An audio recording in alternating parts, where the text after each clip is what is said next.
బులెటిన్లో బ్రేకింగ్ చూస్తున్నాం. ఛత్తీస్గఢ్ రాష్ట్రం కాంకేర్ అటవీ ప్రాంతంలో భారీ ఎన్కౌంటర్ జరిగింది.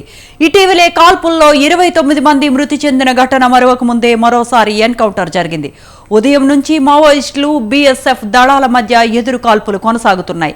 ఘటనా స్థలంలో 12 తుపాకులు ఇతర సామాగ్రిని స్వాధీనం చేసుకున్నారు. కాంకేర్ జిల్లా కోయలిబెడ పరిధిలో మావోయిస్టులు సంచరిస్తున్నారనే సమాచారంతో బీఎస్ఎఫ్ బలగాలు కూంబింగ్ నిర్వహించారు.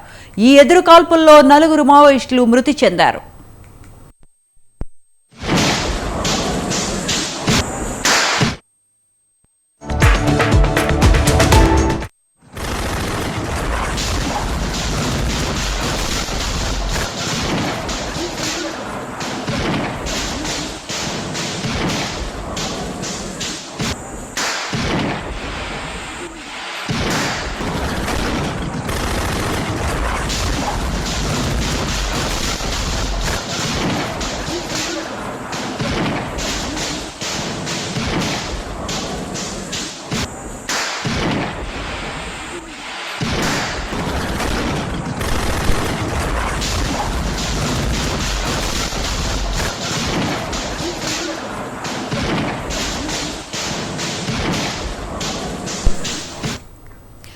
ఛత్తీస్గఢ్ రాష్ట్రం కాంకేర్ అటవీ ప్రాంతంలో భారీ ఎన్కౌంటర్ జరిగింది. ఇటీవల కాల్పుల్లో 29 మంది మృతి చెందిన ఘటన మరొక ముందే మరోసారి ఎన్కౌంటర్ జరిగింది. ఉదయం నుంచి మావోయిస్టులు బీఎస్ఎఫ్ దళాల మధ్య ఎదురు కాల్పులు కొనసాగుతూ ఉన్నాయి. ఘటనా స్థలంలో 12 తుపాకులు ఇతర సామాగ్రిని స్వాధీనం చేసుకున్నారు. కంకేర్ జిల్లా కోయలిబెడ పరిధిలో మావోయిస్టులు సంచరిస్తున్నారనే సమాచారంతో బీఎస్ఎఫ్ బలగాలు కూంబింగ్ నిర్వహించారు.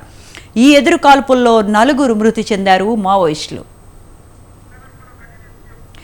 ఇదే అంశానికి సంబంధించిన మరిన్ని అప్డేట్స్ మా కరెస్పాండెంట్ సుధాకర్ ఫోన్ లైన్ లో అందిస్తారు. Sudhakar, good evening.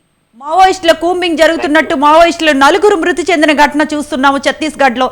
ఈ ఘటనకు సంబంధించిన డీటెయిల్స్ ఏంటి? గత కొద్ది రోజులను చూస్తే ఇటు ఛత్తీస్గఢ్ లో పోలీసులకు మావోయిస్టులకు ఒకరిపై ఒకరు దాడులు చేసుకోవడం జరుగుతుంది. గత కొద్ది రోజుల క్రితం మావోయిస్టులకు భారీ ఎదురు దెబ్బ తగిలిందని చెప్పుకోవచ్చు. గత కొద్ది రోజుల క్రితం జరిగినప్పటి నుండి కూడా చూస్తే మరి ఎప్పటికప్పుడు మావోయిస్టులు కూడా వారి యొక్క యాక్టివిటీస్ కూడా వారు కొనసాగించడం జరుగుతుంది. కొన్ని రోజుల క్రితం జియోకు సంబంధించి బిఎస్ఎన్ఎల్ సంబంధించిన టవర్లను కూడా పేల్చేయడం జరిగింది. దాంతో పాటు ప్రతిరోజు నిత్యం ఏదో ఒక ఘటన ఇటు ఛత్తీస్గఢ్ రాష్ట్రంలో ఇటు మావోయిస్టులకు పోలీసుల మధ్యలో జరుగుతూనే ఉంటుంది. అదే క్రమంలో చూస్తే ఈ రోజు ఉదయం ఇటు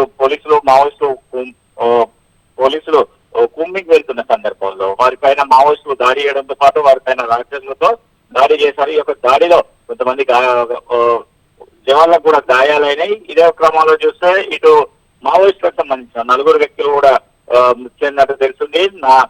ఛత్తీస్గఢ్ నారాయణపూర్ కార్కేట్ జిల్లాలో కోయంబెల్ది పట్టిలో జరిగిన మావోయిస్టులు సంచరిస్తున్నారనే పక్క సమాచారంతో బీఎస్ఎఫ్ బలగాలు కూంబింగ్ నిర్వహించిన స్థలంలో 12 జరిగిన దాడిలో సహకరించి కొంతమంది మావోయిస్టులు పారిపోవడం జరిగింది. మావోయిస్టు పారిపోయిన సంఘటన స్థలంలో 12 బోర్ తుపాకులు ఇతర సామాగ్రి వారికి సంబంధించిన వంట సామాగ్రి కానీ ఇటు మందుగుండ్ల సామాగ్రి కూడా పెద్ద ఎత్తున పోలీసులకు లభ్యమైంది. అంబుజామా ప్రాంతం ఘట్టమైన అటవీ ప్రాంతంలో జరిగిన ఒక ఘటనలో మావోయిస్టులు సమావేశం అయ్యారని చెప్పేసి పక్క సమాచారంతో నలువైపుల నుంచి ఇటు బిఎస్ఎఫ్ వారు రిజర్వ్ పోలీసులు కలిసి మోహరించడం జరిగింది. ఈ యొక్క ఎదురు కాల్పుల్లో ఇటు 4 మావోయిస్టులు చనిపోయారు. ఈ యొక్క మృతుల సంఖ్య మరింత పెరిగే అవకాశం కూడా ఉందని చెప్పి తెలుస్తుంది. ఎందుకంటే గతంలో జరిగిన దాడుల్లో చూస్తే ఇటు మావోయిస్టులు పెద్ద ఎత్తున ఎన్నడూ లేని విధానంగా 29 మందికి పైగా మృతి చెందడం జరిగింది. ఈ క్రమంలో కూడా చూస్తే ఇందులో 4 ఉన్నారు. ఇప్పుడు ప్రస్తుతానికి అయితే మనకు తెలిసిన సమాచారం ప్రకారం 4 ఇంకా మృతుల సంఖ్య పెరిగే అవకాశం కూడా ఉందని చెప్పేసి కార్కేర్ జిల్లాకు సంబంధించిన ఎస్పీ కూడా తెలియజేస్తున్నారు. Right, thank you Sudhakar, thanks for the updates.